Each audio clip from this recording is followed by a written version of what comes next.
단 한 통의 전화, 은행, 감사시로 걸려온 그 전화 한 통이 부산 최대 은행 지점을 파산 직전으로 몰아넣었습니다. 제 아내를 향한 그들의 모욕은 1영억 원, 2천억 원 전액 인출이라는 이름의 시한폭탄이 되어 터져버렸습니다. 이것은 알츠하이머에 걸린 아내의 명예를 지키기 위한 한 남편의 투쟁기입니다. 저는 매일 동트기 전 아직 어두울 때 잠에서 깹니다. 새벽빛이 창틈으로 스며들기 시작할 무렵 저는 아내 이순희, 리순희 여사가 아직 깊이 잠들어 있는지 확인한 뒤 조용히 문을 닫고 밖을 나섭니다. 항구 도시 부산의 일은 아침 공기는 여전히 쌀쌀합니다. 저는 평생을 바쳐 일군 건물들이 늘어선 광복동, 광福동 거리를 거닐기 시작합니다. 아내가 자주 길을 잃는 작은 골목들을 쉴 새 없이 살핍니다. 35년 전 우리 부부가 이곳에 첫 번째 집을 장만했던 때를 기억합니다. 시작은 부산대학교 부산다학교 근처에 작은 가게 하나였습니다. 그렇게 차곡차곡 모아길 전체로 넓혀 나갔습니다. 밤마다 아내는 꼼꼼하게 회계장부, 윗계정부에 한 푼 한 푼 기록했고 저는 세입자 친제랜들과의 관계를 도맡았습니다. 우리는 그렇게 서로를 믿고 의지하며 오늘날까지 왔습니다. 하지만 이제 그 모든 것이 아무런 의미가 없는 것처럼 느껴집니다. 3년 전 아내가 변하기 시작했습니다. 꼼꼼하기 그지없던 사람이 가스불 끄는 것을 자주 잊어버렸습니다. 장부에 그토록 밝았던 사람이 돈 계산을 헷갈리기 시작했습니다. 그러다 국제시장에서 길을 잃고 택시를 타고 집에 돌아오기도 했습니다. 저는 그저 노화러화 때문이라 단순하게 생각했지만 의사는 알츠하이머 초기라는 진단을 내렸습니다. 그날부터 우리의 삶은 완전히 바뀌었습니다. 이제 순이는 매일 아침 집을 나섭니다. 어디로 가는지도 모른 채 걷습니다. 그녀는 자신이 소유한 수십 개의 빌딩 앞을 서성이지만 그 건물들이 자신의 것이라는 사실은 오래전에 잊었습니다. 저는 매일 그런 아내의 뒤를 말없이 따라 걷습니다. 어떨 때는 1시간, 어떨 때는 온종일 길 위에서 시간을 보냅니다. 오늘도 마찬가지입니다. 저는 아내를 찾아 거리를 헤매고 있습니다. 찌는 듯한 한여름 대낮, 땀이 등을 흠뻑 적셨지만 걸음을 멈출 수 없습니다. 고층 건물 사이로 불어오는 바람이 얼굴을 때립니다. 익숙한 거리의 소음이 귓가를 윙윙 울립니다. 우리가 함께 일구어낸 바로 이 거리에서 저는 아내를 찾아 헤매는 이 가혹한 현실을 마주하고 있습니다. 세입자 임차인들이 저를 보고 고개 숙여 인사합니다. 그들은 제가 이 건물들의 주인인 박 회장님, 비올 위장님이라는 것을 알지만 제게는 더 이상 그런 것이 중요하지 않습니다. 1영억 원이 넘는 자산이나 매달 들어오는 수억 원의 임대료, 그 모든 것이 무의미합니다. 지금 제게 필요한 유일한 것은 아내가 무사히 집으로 돌아오는 것입니다. 저는 한 길거리 가게 노점 앞에 멈춰 섰습니다. 순이가 아주 좋아했던 부산 어묵 가게였습니다. 예전에는 주말마다 신이 나서 사가곤 했는데 이제 그녀는 이곳이 어디인지조차 알아보지 못합니다. 그때 갑자기 전화벨이 울렸습니다. 남포동 지구대, 남포동 디쿠대였습니다. 아내가 또 길을 잃어 누군가 신고를 한 모양입니다. 가슴이 철렁 내려앉았습니다. 저는 서둘러 그들이 알려준 은행 쪽으로 발걸음을 옮겼습니다.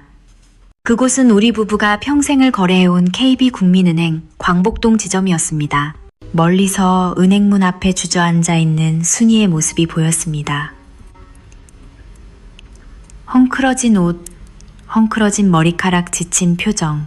한때 이 항구 도시에서 가장 부유했던 여성 중 한 명이었다고는 믿기 어려운 모습이었습니다. 하지만 저는 가까이 다가가지 않고 멀리서 지켜보기만 했습니다. 아내가 은행 안으로 들어가는 것을 보았습니다.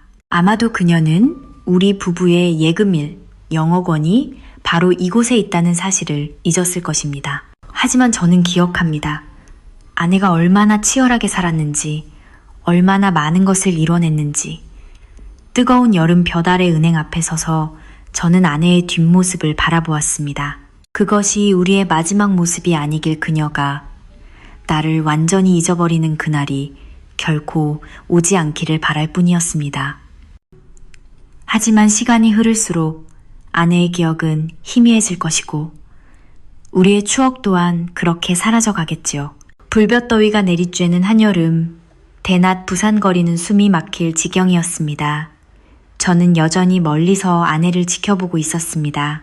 땀은 비 오듯 쏟아지고 숨은 턱까지 차올랐지만 아내는 어디로 가야 할지 모른 채 멍하니 서 있었습니다.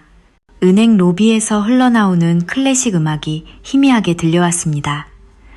한때 우리는 이곳의 VVIP 고객으로 늘 초청받곤 했습니다.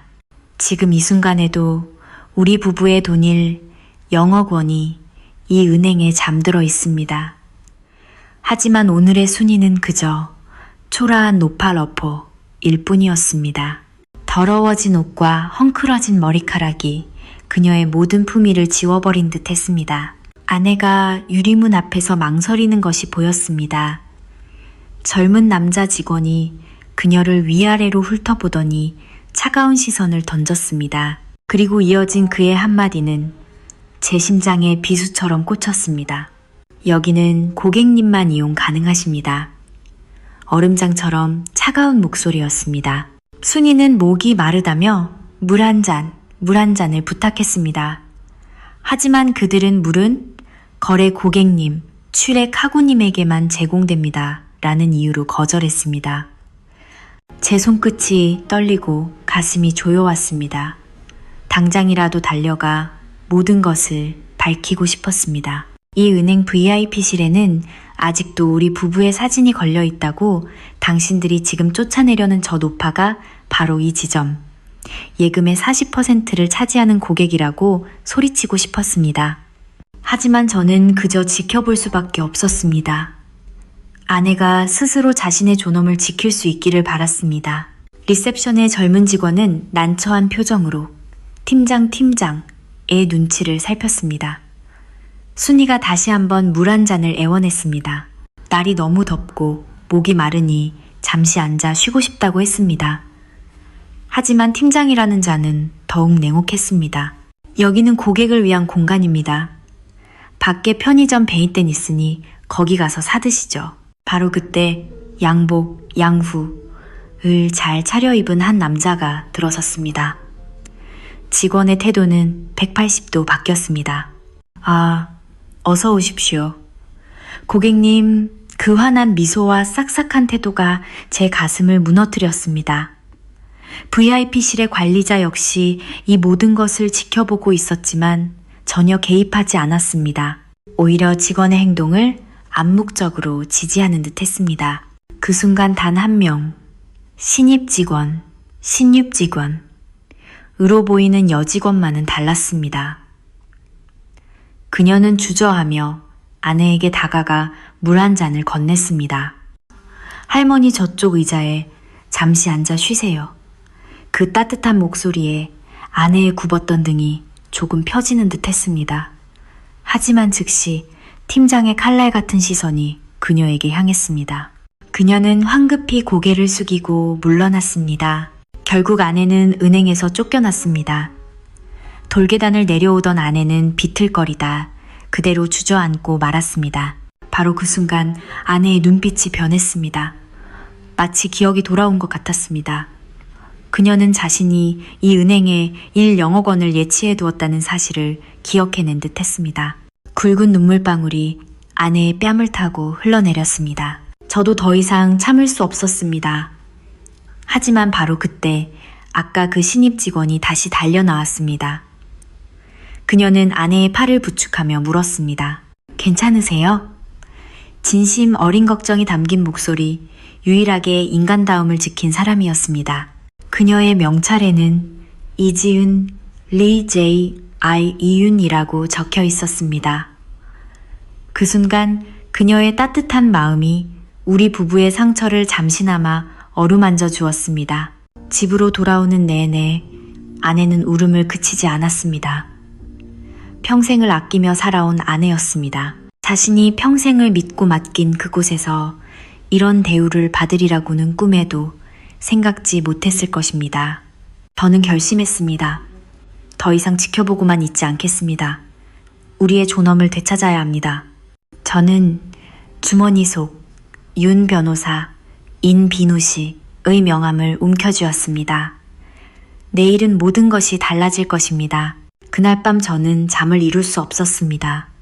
창문으로 들어온 달빛이 잠든 아내의 얼굴을 비추었습니다. 한때 광복동의 여왕, 뉴왕이라 불렸던 여인이 이제는 불황자 취급을 받으며 모욕을 당했습니다. 그 현실이 제 심장을 무겁게 짓눌렀습니다. 이른 아침 저는 평소처럼 일어났습니다. 하지만 오늘은 달랐습니다. 아내가 늘 그렇듯 옥상 화분에 물을 줄어 나간 사이 저는 옷장 깊숙이 넣어둔 양복 양후를 꺼냈습니다. 그것은 20년 전 제가 공식적으로 은퇴하던 날 입었던 옷이었습니다. 구두를 신고 넥타이를 매자 거울 속 제 모습이 낯설게 느껴졌습니다. 저는 제 법률 대리인인 윤 변호사에게 전화를 걸었습니다. 윤 변호사, 오늘 내가 필요하네. 그는 내 목소리에 담긴 단호함을 알아차리고 즉시 약속을 잡았습니다. 오전 9시 우리는 그의 사무실에서 만났습니다. 모든 예금을 인출하고 모든 임대료 계좌를 해지하고 싶네. 윤 변호사는 경악했습니다. 박 회장님 일, 영어권이 넘는 돈입니다. 30개가 넘는 임대료 계좌 친탈료 걸조는 말할 것도 없고요. 그 지점에는 치명타가 될 겁니다. 정말 신중하게 생각하신 겁니까? 저는 고개를 끄덕였습니다. 어제 내 아내가 당한 모욕을 되돌려줘야겠네. 돈이 전부가 아니라는 것을 그들에게 보여줘야겠어. 서류 작업은 오전 내내 계속되었습니다. 아내가 수년간 꼼꼼하게 기록했던 그 낡은 장부들이 이제야 빛을 발했습니다. 모든 준비를 마친 뒤 저는 차를 몰아 은행으로 향했습니다. 창밖으로 우리가 소유한 건물들이 스쳐 지나갔습니다. 35년의 결실이었습니다. 하지만 지금 제 마음속에는 오직 아내의 눈물만이 가득했습니다. 은행에 도착했을 때는 점심시간이 지난 무렵이었습니다.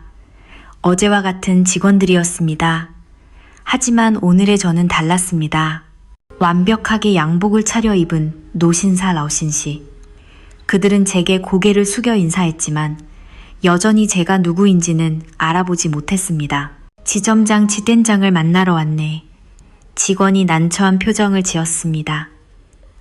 죄송합니다만 회의 중이셔서. 저는 말을 잘랐습니다. 그럼 내가 직접 들어가지. 저는 그들을 밀치고 지점장실을 향해 성큼성큼 걸어갔습니다. VIP실로 이어지는 이 길은 제가 30년간 다녔던 길이었습니다. 뒤에서 그들이 다급하게 쫓아오는 소리가 들렸습니다. 어르신 잠시만요. 저는 지점장실 문을 활짝 열었습니다. 김 지점장 긴짓된장. 이 고개를 들었고 경악한 표정으로 자리에서 벌떡 일어났습니다. 실례합니다만 누구? 제가 입을 열었습니다. 김 지점장 아직도 아침 8시에 출근하나 순간 사무실 전체가 얼어붙었습니다. 회장님, 박 회장님. 김 지점장의 얼굴이 새하얗게 질렸습니다. 새하얗게 질렸다. 어제 아내를 쫓아냈던 그 팀장 역시 종이장처럼 하얗게 질린 얼굴이었습니다. 저는 천천히 서류 가방을 열었습니다. 오늘부로 모든 돈을 빼겠네. 당장 현금 이체 준비하게. 어제 그들의 오만함은 흔적도 없이 사라지고 그 자리에는 당황과 공포만이 가득했습니다. 하지만 저는 더 이상 그들에게 관심이 없었습니다. 제 머릿속에는 아내에게 물을 건넸던 신입 직원이 지은 시의 모습만이 떠올랐습니다. 그 아이에게는 반드시 보답해야겠다고 다짐했습니다. 절차는 시작되었습니다. 1영억 원의 예금과 30개가 넘는 임대료 계좌가 해지되었습니다. 은행 전체가 아수라장 아쇼로장이 되었습니다. 본사 본서에서는 즉시 감사실을 파견했습니다. 김 지점장은 땀을 비오듯 흘리며 계속 해명했지만 저는 아무 말도 하지 않았습니다. 어제 아내가 당했던 것처럼 그저 침묵했습니다. 모든 절차가 거의 끝나갈 무렵 저는 직원이 지은 씨를 불러달라고 요청했습니다. 어제 내 아내에게 베풀었던 친절을 잊지 않겠네. 아이의 눈에 눈물이 고였습니다. 저는 김 지점장을 돌아보며 마지막 말을 남겼습니다. 기억하게. 사람의 가치는 겉모습이 아니라 인격 랭거에 있다는 것을. 은행을 나서는 제 마음은 가볍기 그지 없었습니다. 이제 아내를 찾으러 가야겠다고 생각했습니다. 어디선가 또 헤매고 있을 아내에게 우리가 우리의 자존심을 지켜냈다고 말해주고 싶었습니다. 바로 다음 날 은행에는 폭풍이 몰아쳤습니다. 1억여 원이 인출되고 30개의 임대료 계좌가 해지되었다는 소식은 즉시 광복동 전체로 퍼져나갔습니다. 소상공인 저상공인들의 반응은 제 예상을 훨씬 뛰어넘었습니다. 이른 아침부터 은행 앞에는 긴 줄이 늘어섰습니다. 우리도 돈 뺍시다. 우리도 돈 뺍시다. 너도 나도 돈을 인출하기 시작했습니다. 어제까지만 해도 거만하게 수수료를 챙기던 직원들은 이제 해지 요청을 처리하느라 땀으로 흠뻑 젖었습니다. 감히 박 회장님 사모님을 무시해 이제 꼴 좋다. 박 회장님 부부가 우리한테 얼마나 잘해줬는데 몇 년째 임대료 침탈료도 안 올리고 그런 분을 그렇게 대접해. 광복동 상권의 절반 이상을 소유한 우리 부부의 선행이 이제는 부메랑이 되어 은행 지점을 무너뜨리고 있었습니다. 본사 감사팀은 밤늦게까지 일해야 했습니다. VVIP 고객 관리를 어떻게 이따위로 할 수 있습니까? 이건 심각한 직무 유기입니다. 김 지점장과 VIP실 팀장은 매일같이 질책을 당했습니다. 예금 잔고는 급격히 줄었습니다. 광복동 임대료 수수료 수입 전체가 사라졌습니다. 한 달이 지나자 지점의 실적은 바닥을 쳤습니다. 예금은 거의 40%가 줄었고 수수료 수입도 처참하게 급감했습니다. 직원들은 그때 조금만 더 친절했더라면 하고 자책하며 후회했지만 이미 엎질러진 물이었습니다. 은행은 모든 고객님을 소중히 모시겠습니다라는 새 현수막 괜죄무을 내걸었지만 이미 떠나버린 우리의 신뢰를 되돌리기에는 너무 늦었습니다. 저는 매일 아침 아내의 손을 잡고 그 은행 앞을 지나갑니다. 아내는 그곳을 기억하지 못하지만 저는 기억합니다. 어느 날 오후 이지은 씨가 저를 찾아왔습니다. 그녀는 울고 있었습니다. 박 회장님, 저 사표 냈습니다. 사표 냈습니다. 사모님께 그런 짓을 한 곳에서 도저히 계속 일할 수가 없었습니다. 저는 그녀의 손을 잡았습니다. 자네가 잘못한 건 아무것도 없어. 오히려 자네는 유일하게 양심을 지킨 사람이야. 소문은 부산 전역으로 퍼졌습니다. KB은행 박 회장 부부 무시했다가 하루아침에 파산 위기라는 기사가 부산일보, 부산일보 같은 지역 신문의 헤드라인을 장식했습니다. 은행 직원들은 매일 아침 무거운 마음으로 출근해야 했습니다. 다른 고객들의 경멸, 어린 시선을 느껴야 했습니다. 부산의 다른 은행들, 신한하나은, 제1영억 원을 유치하기 위해 경쟁을 벌였습니다. 다른 지점장들이 직접 제 집으로 찾아왔습니다. 저희 은행은 고객을 가족처럼 모십니다. 최고의 서비스로 모시겠습니다. 하지만 저는 이미 깨달았습니다. 돈이 전부가 아니라는 것을. 제 삶은 예전과 같습니다. 매일 아침 아내를 찾아 나섭니다. 하지만 이제는 달라졌습니다. 거리의 상인들은 순이를 발견하면 즉시 제게 전화를 줍니다. 어떤 때는 직접 집까지 모셔다 주기도 합니다. 35년간 우리가 베풀었던 진심이 이제는 따뜻한 마음으로 돌아오고 있었습니다. 이지은 씨는 결국 작은 꽃가게를 열었습니다. 우리 소유의 건물 1층이었습니다. 저는 보증금이나 권리금도 받지 않고 그저 상징적인 임대료 정징대나 친탈료만 받았습니다. 순이가 길을 잃을 때면 그녀의 꽃가게는 아늑한 쉼터가 되어주었습니다. 3개월 후 김 지점장이 사직서 지직슈를 들고 저를 찾아왔습니다. 회장님, 죄송합니다. 이제야 깨달았습니다. 돈이 전부가 아니었습니다. 저는 사직서를 받으며 한마디 했습니다. 다른 곳에서 새로 시작하게, 그리고 사람 대하는 법부터 다시 배우게나. 그 은행은 결국 역사상 최악의 경영 실적을 기록했습니다. 하지만 그들이 잃은 것은 단지 예금이 아니었습니다. 그것은 인간의 품격과 신뢰였습니다.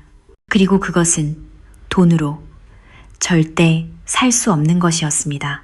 가을바람, 가을바람. 이 불기 시작할 무렵 순이는 여전히 매일 집을 나섰고 저는 여전히 그 뒤를 따랐습니다. 하지만 거리의 풍경은 달라졌습니다. 상인들은 그녀를 보면 따뜻한 차 한 잔을 건네거나 쉴 수 있는 의자를 내어주었습니다. 어느 날 아침 순이가 지은 씨의 꽃가게 앞에 멈춰섰습니다. 그녀는 창밖의 장미꽃을 뚫어지게 바라보고 있었습니다. 가슴이 뭉클했습니다. 35년 전 우리가 첫 집을 계약하던 날 아내의 손에는 한 송이 장미꽃이 들려 있었습니다. 지은 씨가 조용히 나와 그녀의 손에 붉은 장미 한 송이를 쥐어주었습니다. 그날 오후 저는 윤 변호사를 불렀습니다. 우리 재산의 대부분을 기부해서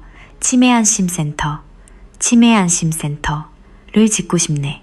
윤 변호사는 잠시 놀랐지만 이내 고개를 끄덕였습니다. 우리는 평생 모은 재산을 아내처럼 기억을 잃어가는 사람들을 위한 보금자리를 짓는 데 쓰기로 했습니다. 센터는 광복동 거리가 한눈에 내려다 보이는 곳에 지어졌습니다. 환자들을 위해 모든 설계에 세심한 배려를 담았습니다. 모든 복도는 순환형 슌안싱으로 만들어져 혹시 길을 잃더라도 결국 제자리로 돌아올 수 있게 했습니다. 준공식 날 정말 많은 사람이 찾아왔습니다. 우리를 무시했던 은행 직원들도, 그리고 전젠 지점장이었던 김 씨도 있었습니다. 그도 한쪽 구석에 조용히 서 있었습니다. 그날 아내는 모든 것을 이해한다는 듯 이상하리만치 평온해 보였습니다. 여기 오는 사람들은 이제 좋은 경치만 보겠네. 순이가 갑자기 또렷한 목소리로 말했습니다. 저는 깜짝 놀라 아내를 돌아보았지만 그녀의 눈빛은 다시 먼 곳을 향하고 있었습니다. 아주 짧은 순간이었지만 저는 그것이 아내의 진심이라고 믿습니다. 이지은 씨는 이제 그 센터의 자원봉사자가 되었습니다.